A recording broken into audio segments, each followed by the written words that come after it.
Assalamualaikum warahmatullahi wabarakatuh.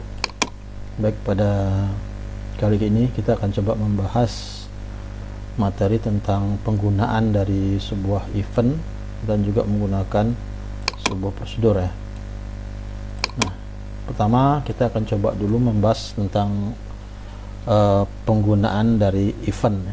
Nah, event ini di sini dikatakan bahwa kejadian atau tindakan yang diberikan dan dialami suatu objek ya. Jadi kejadian atau tindakan yang diberikan dan dialami suatu objek. Nah, contoh event ini diantaranya itu ada klik, ada lost focus, ada text change, kemudian key press dan load ya. Jadi sangat banyak sebenarnya event yang bisa kita gunakan atau kita pakai.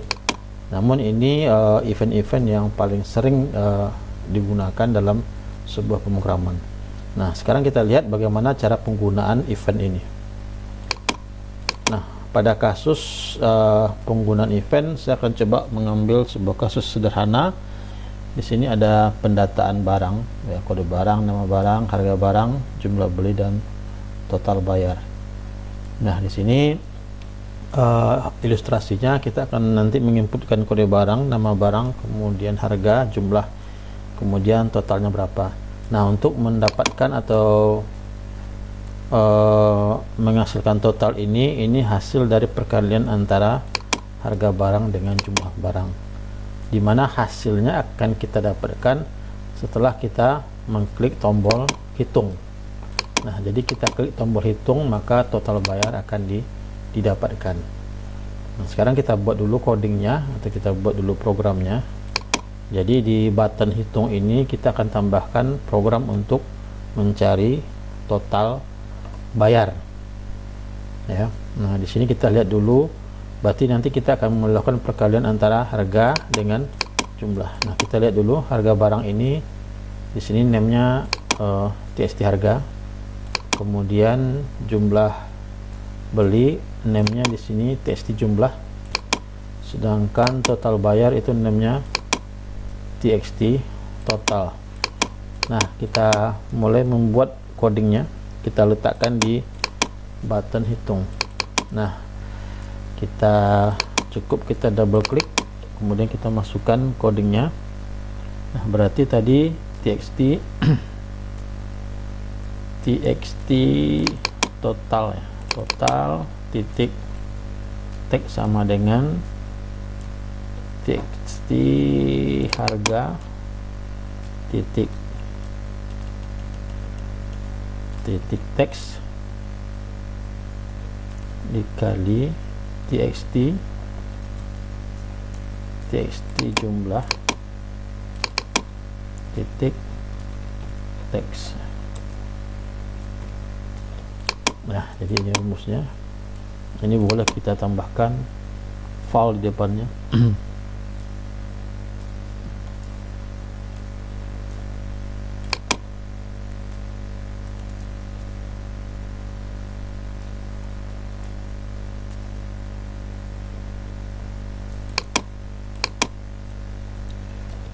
Nah, jadi seperti ini codingnya.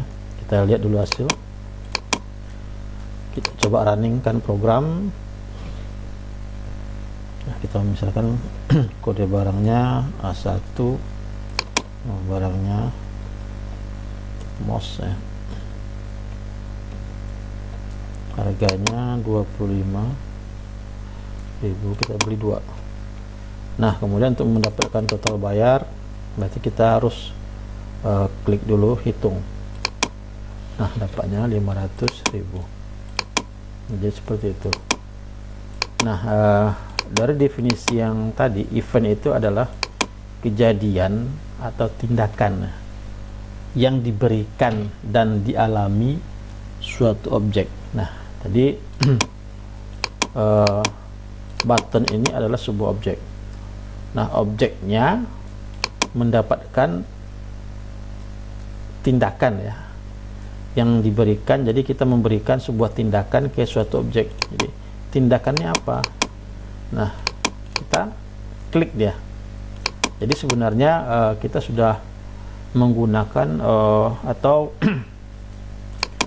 sudah memakai event di dalam program pendataan barang ini. Nah, kita lihat apa eventnya.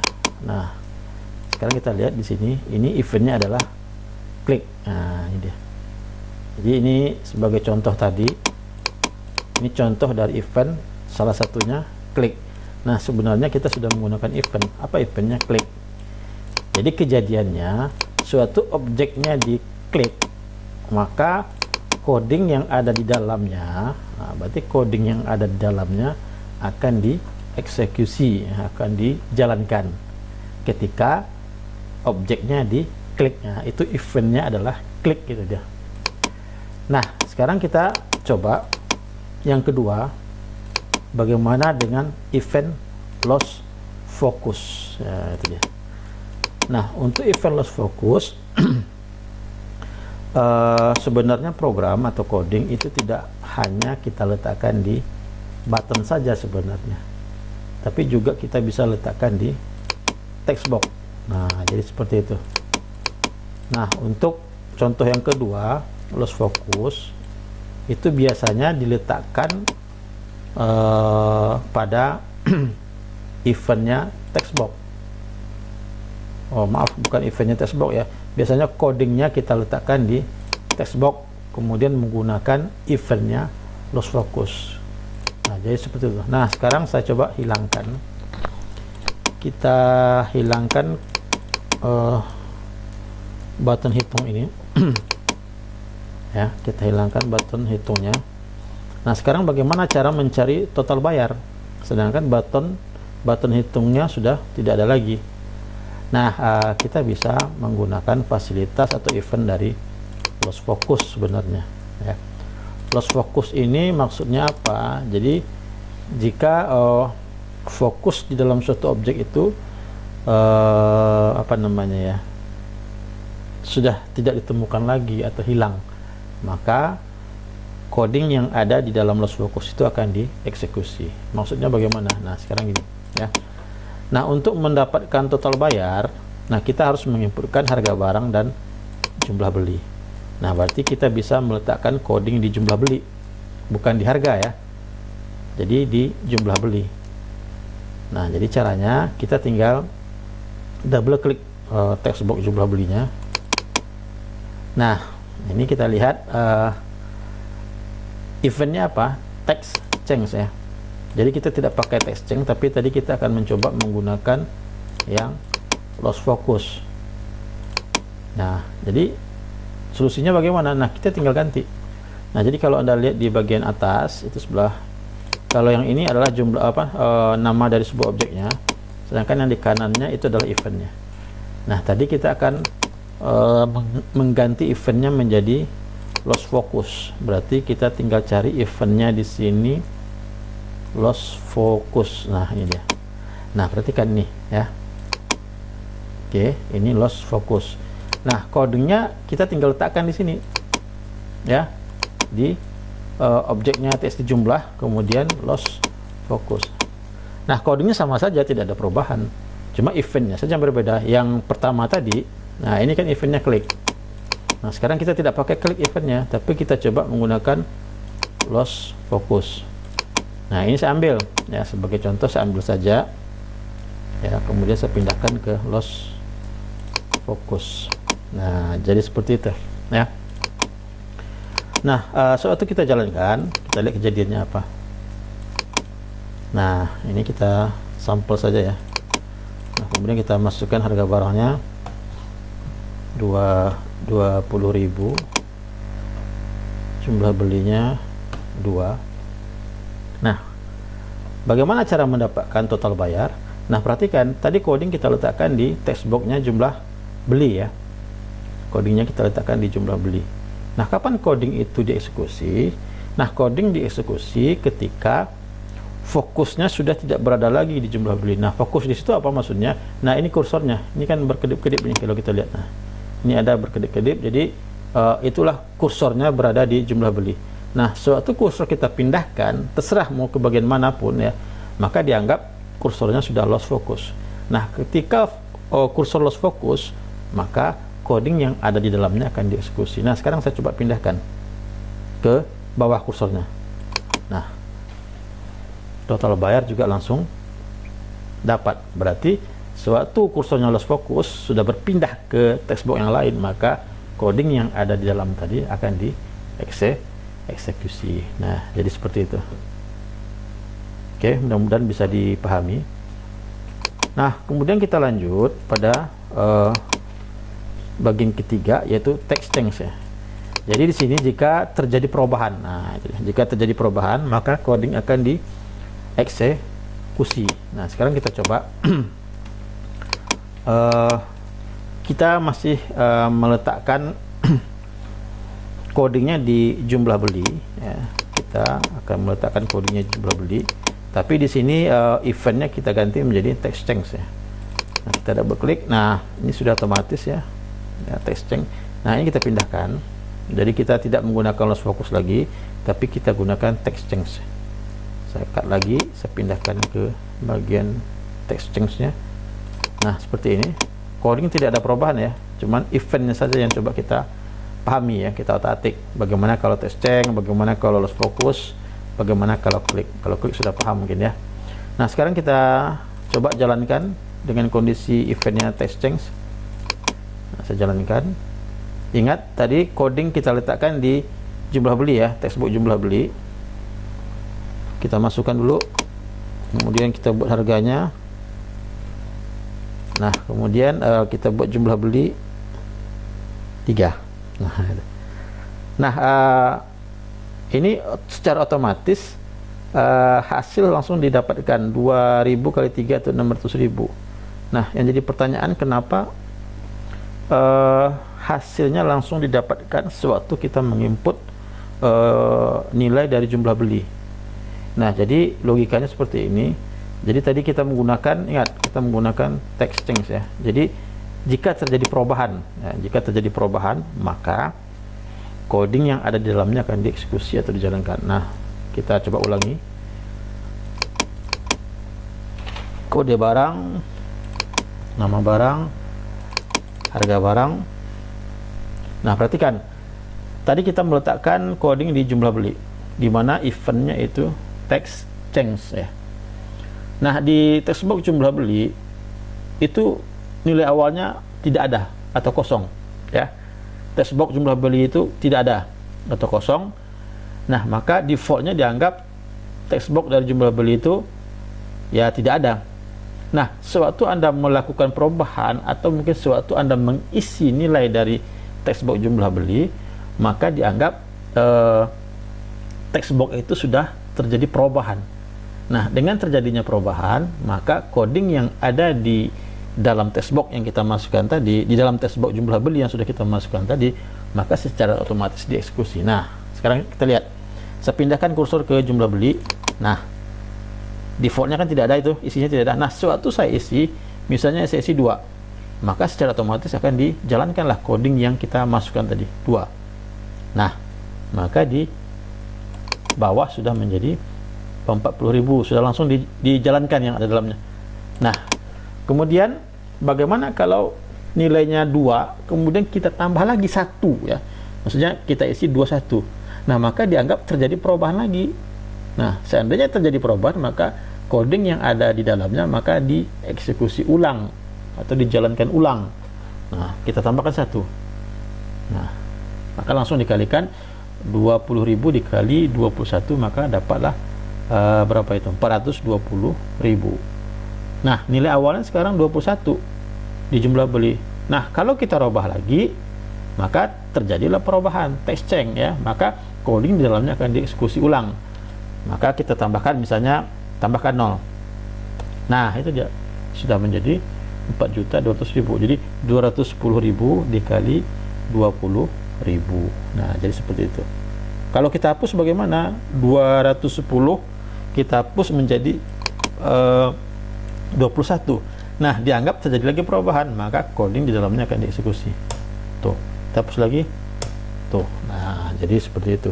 Nah, itulah event dari text change. Oke, kita lanjutkan. Nah, yang keempat itu bisa kita pakai event dari keypress ya, keypress. Jadi ini kita sampelkan lagi, kita letakkan codingnya di jumlah beli ya. Nah, tapi kita menggunakan keypress bukan textstring ya. Nah, sekarang kita cari keypress. Nah, ini keypress. Nah, ini dia. Jadi txt jumlah beli underscore keypress, berarti eventnya adalah atau kejadiannya adalah keypress. Nah, untuk keypress ini coding akan dijalankan sewaktu kita melakukan penekanan tombol pada keyboard. Nah, di keyboard itu kan tombolnya banyak. Nah, sekarang kita ambil saja untuk tombol enter ya. Jadi kalau kita tekan tombol enter, maka coding akan dieksekusi. Nah, jadi seperti itu. Nah, untuk keypress ini agak sedikit berbeda. Kenapa? Karena kita harus menambahkan sebuah coding tambahan ya, agar keypress ini bisa berjalan. Apa itu? Nah, sekarang saya coba ketik dulu, if e titik keychart sama dengan chr 13 dan tuh. Nah, jadi maksudnya apa? Jika terjadi penekanan tombol di mana tombol yang kita tekan itu 13, maka apa kodenya? Nah, jadi di sini 13 ini apa? 13 ini adalah sebuah kode ASCII. 13 ini adalah merupakan nilai dari tombol enter ya. Jadi enter itu sebenarnya enter, kemudian save, kemudian backspace itu punya nilai ASCII ya, memiliki kode ASCII masing-masing. Nah, karena di sini 13, maka 13 ini untuk tombol enter. Jadi sewaktu Anda menekan tombol enter pada keyboard, maka coding akan dijalankan atau dieksekusi. Nah, ini saya ambil lagi ya perkaliannya tadi. Oke, saya cut lagi. Nah, saya taruh di sini. Nah, itu dia ya. Jadi kalau penggunaan keypress, event keypress ini, Anda harus menambahkan perintah if e.keychart sama dengan chr 13, then kemudian jangan lupa, karena kita pakai if, pasti nanti di belakangnya atau di akhirnya ada nf nya. Jadi tetap kodenya sama untuk perkalian untuk mendapatkan txt total. Nah, sekarang kita coba lihat hasilnya. Ini kita sampelkan saja, maksudnya 30.000. Nah, kemudian 5. Nah, saya pindahkan kursor, tidak ada kejadian apa-apa. Terus kapan dia dieksekusinya? Sewaktu Anda tekan tombol enter. Nah, ini saya coba tekan tombol enter. Nah, itu dia. Kok bisa dapatnya 150.000? Karena tadi saya menekan tombol enter. Jadi sewaktu kita tekan tombol enter, maka akan langsung dieksekusi, yaitu 30.000 dikali 5, maka dapatlah 150.000. Boleh, ini saya coba hapus lagi. Ini saya robah menjadi 2, kemudian saya tekan tombol enter. Nah, itu dia. Dapatnya 60.000. Nah, itulah event dari keypress. Oke, selanjutnya. Nah, ini penggunaan load ya, penggunaan load. Nah, sedikit berbeda. Kalau load ini digunakan biasanya di objeknya adalah form. Nah, kalau yang seperti yang klik ya, klik itu biasanya digunakan, kebanyakan digunakan pada button ya. Sedangkan klik ini biasanya digunakan, nah ini lebih banyak digunakan di objek button ya. Sedangkan lost focus, text change, kemudian keypress ini lebih banyak digunakan di text box. Nah, sedangkan load ini lebih banyak dipakai di objeknya form. Nah, jadi seperti itu ya. Maksudnya apa? Nah, sekarang kita lihat dulu form ya. Jadi form di sini maksudnya objeknya form. Jadi caranya tinggal kita ketikkan saja, atau mungkin langsung di double klik formnya, Nah, ini. Nah, Anda perhatikan di sini ada load ya. Ini form 3. Nah, jadi objeknya form 3, eventnya load ya. Jadi ingat nama objeknya form 3. Jadi ini adalah form 3 ini. Ini adalah form 3 name-nya. Nah, bisa kita lihat di sini. Nah, ini form 3 kan. Oke. saya buka lagi. Nah, kita pakai load. Jadi kalau fungsi load ini dia secara otomatis akan mengeksekusi sebuah program sewaktu form dijalankan, sewaktu form di running. Nah, jadi seperti itu sebagai sampel ya. Kita lihat dulu ini namanya txt kode, ini namanya txt nama. Oke, kita coba txt. Nah, ini saya buat di load ya. Jadi di objeknya form 3, eventnya load. Di sini txt kode titik tag sama dengan A001. Oke, kemudian txt nama titik tag sama dengan printer misalnya. Nah, ini dia. Nah, perhatikan codingnya kita letakkan di objeknya form, kemudian eventnya load ya, Nah, apa kejadiannya sewaktu Anda running form? Nah, sewaktu kita running form, ini saya running ya. Nah, perhatikan. Nah, kode barang sudah langsung terisi menjadi A001, sedangkan nama barang itu printer. Kok bisa langsung masuk nilainya? Ya, karena pengaruh dari coding yang Anda letakkan di form yang eventnya load.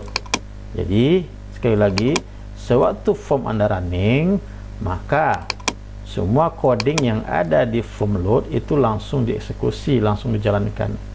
Nah, kalau kita perhatikan di sini kan txt kode titik teks nilainya A001, txt nama titik teks sama dengan printer. Nah, otomatis txt kode dengan txt nama itu sudah langsung diisi menjadi A001 dan printer. Nah, jadi seperti itu. Nah, ini langsung masuk. Ini kalau Anda robah ya otomatis juga akan berubah. Ini misalnya 4, ini misalnya mouse ya tadi.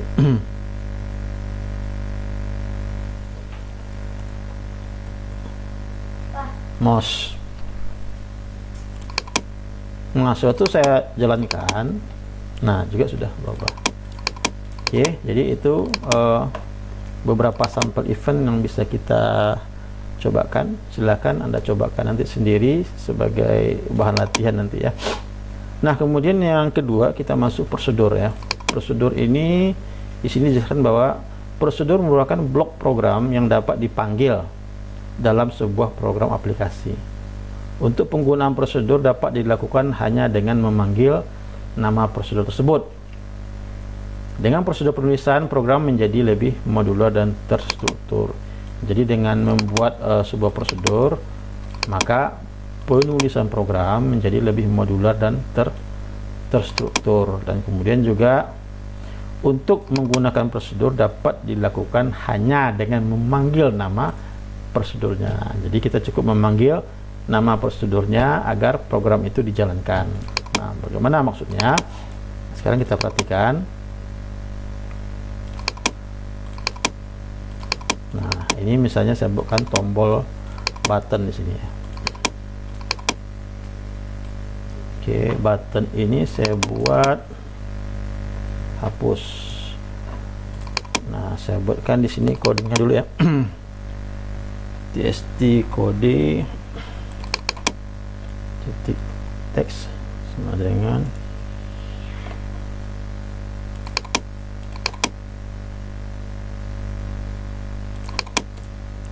txt nama sama dengan txt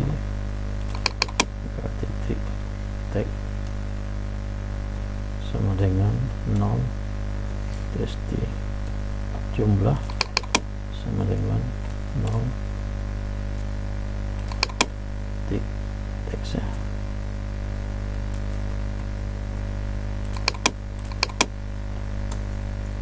txt total titik teks sama dengan 0. Nah, ini coding Kalau kita lihat di sini sebenarnya ini coding ini fungsinya untuk menghapus ya, menghapus nilai-nilai yang ada di text box. Nah, kemudian coding ini kita letakkan di objeknya button 1, sedangkan eventnya klik. Nah, sekarang kita lihat, boleh saya tambahkan satu lagi di sini, txt kode titik fokus ya, titik fokus. Nah, setelah itu saya jalankan codingnya, program formnya, kemudian ini saya isi. Oke. Nah, kemudian saya hapus ya. Nah, ini fungsinya untuk bersihkan ya. Jadi saya tambahkan lagi. Oke. Nah, hapus. Nah, ini seperti biasa. Ini belum menggunakan prosedur ya. Nah, sekarang bagaimana cara menggunakan prosedur? Nah, saya akan buat sebuah prosedur ya. Boleh ini saya hapus dulu. Oke, ini yang tidak terpakai boleh saya hapus. Nah, saya akan membuat sebuah prosedur. Nah, untuk membuat prosedur, posisinya terserah, mau di atas, mau di bawah, mau di tengah, terserah ya. Jadi saya sampaikan saja, saya buat di paling atas ya. Nah, saya buat di sini sub hapus data, kemudian enter. Nah, Anda sudah membuatkan sebuah prosedur, di mana prosedur ini namanya hapus data. Nah, ini dia. Nah, jadi prosedur hapus data. Jadi nanti Anda bisa membedakan, kalau dia prosedur pasti tidak ada eventnya ya, eventnya tidak ada, eventnya tidak ada. Contoh ini kan, objeknya kan txt jumlah underscore key press, berarti eventnya key press. Kemudian button 1 underscore klik, berarti eventnya klik ya. Kemudian form 3 underscore load, berarti eventnya load.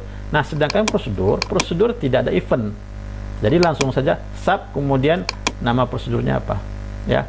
Nah, untuk nama prosedur ini bebas, boleh pakai bahasa Indonesia, boleh pakai bahasa Inggris, atau bahasa apapun, tidak ada masalah, mau pakai bahasa apa Anda. Nah, ini sudah membuat sebuah prosedur. Nah, codingnya apa? Nah, saya sampaikan, saya ambil ini ya, kemudian saya letakkan di sini. Nah, itu dia. Jadi prosedur untuk menghapus data ini sebenarnya. Nah, kalau kita lihat codingnya, nah ini kan untuk menghapus ini. Nah, kemudian tadi untuk menggunakan prosedur dapat dilakukan hanya dengan memanggil nama prosedur. Nah, jadi untuk menjalankannya kita cukup memanggil nama prosedurnya. Nah, tadi kita tahu nama prosedurnya apa? Hapus data. Nah, jadi agar coding atau program ini bisa dijalankan, cukup kita panggil nih nama prosedurnya saja. Nah, sekarang kita lihat di button 1 tadi, ini kan sudah tidak ada coding lagi. Jadi sewaktu Anda input, saya jalankan dulu. Nah, kita masukkan datanya. Sorry, ini saya enter tadi sini ya. Nah, ini kan tidak berfungsi lagi ya, karena codingnya kan tidak ada. Nah, kita coba masukkan codingnya. Jadi Anda tidak perlu lagi membuat seperti ini. Nah, jadi nggak perlu lagi Anda buat seperti ini. Ini kan untuk apa? Ini kan untuk menghapus. Sedangkan kita sudah membuatkan sebuah prosedur untuk menghapus. Nah, jadi di button 1 cukup Anda panggil call, kita panggil call hapus. Nah, ini. Nah, itu dia. Jadi di button 1 kita tidak perlu membuat lagi coding untuk hapus, tapi cukup memanggil prosedur hapus. Nah, ini dia ya. Jadi kita tinggal panggil prosedur hapusnya. Nah, suatu Anda panggil call hapus data, maka program ini akan dieksekusi atau dijalankan. Nah, sekarang kita lihat, kita masukkan datanya lagi, jumlah beli 2, kemudian enter. Nah, sekarang kita hapus data tuh ya. Nah, jadi itulah cara penggunaan prosedur. Oke, mungkin itu dulu materi kita hari ini. Jika ada pertanyaan atau mungkin ada yang kurang paham terhadap materi yang saya berikan, silakan Anda tulis pesan di komentar. Terima kasih. Assalamualaikum warahmatullahi wabarakatuh.